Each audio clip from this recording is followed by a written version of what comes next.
ஓம் சாந்தி. அவ்யக்த சமிக்கை 21 सितंबर 2025।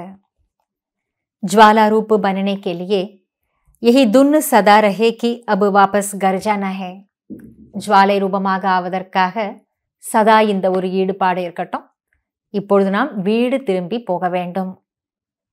ஜானா ஹே அர்த்தாத் உபராம், போக வேண்டும், அதாவது வீட்டுக்கு போகணும் என்றாலே உபராம் விலகின நிலை, அனைத்தையும் கடந்த நிலை அப்படின்னு சொல்லலாம்.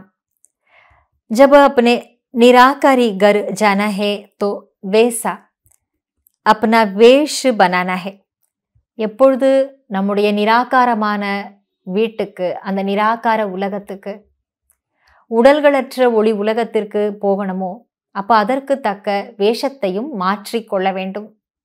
உடல் என்ற ஆடையை இங்கேயே உதறிவிட்டுத்தான் அங்கே போகிறோம்.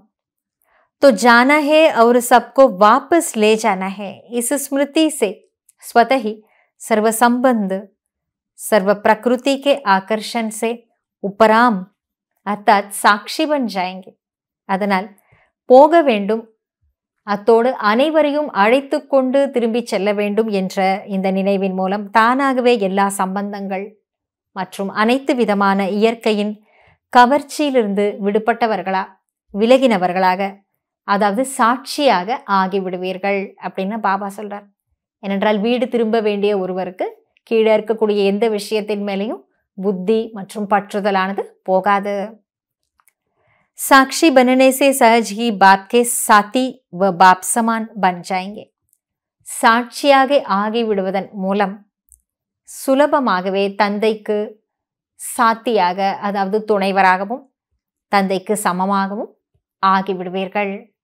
எப்போ நம்ம சாட்சி ஆகிறோமோ அப்போ நம்முடைய புத்தி சாட்சி நிலையில், அதாவது பார்வையாளர் நிலையில் விடுபட்ட நிலையில் இருக்கிறதுனால பாபாவுக்கு துணையாக, பாபாவின் துணைவராக சதா நம்மை நாம் அனுபவம் பண்ண முடியும்.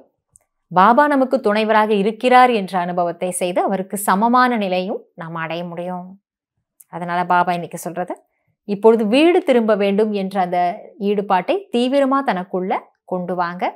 நம்ம மட்டும் போகிறதுல எல்லாரையும் அழைச்சிட்டு போகணும் அப்படின்றத நினைச்சு பாருங்கன்றார். நன்றி பாபா. ஓம் சாந்தி.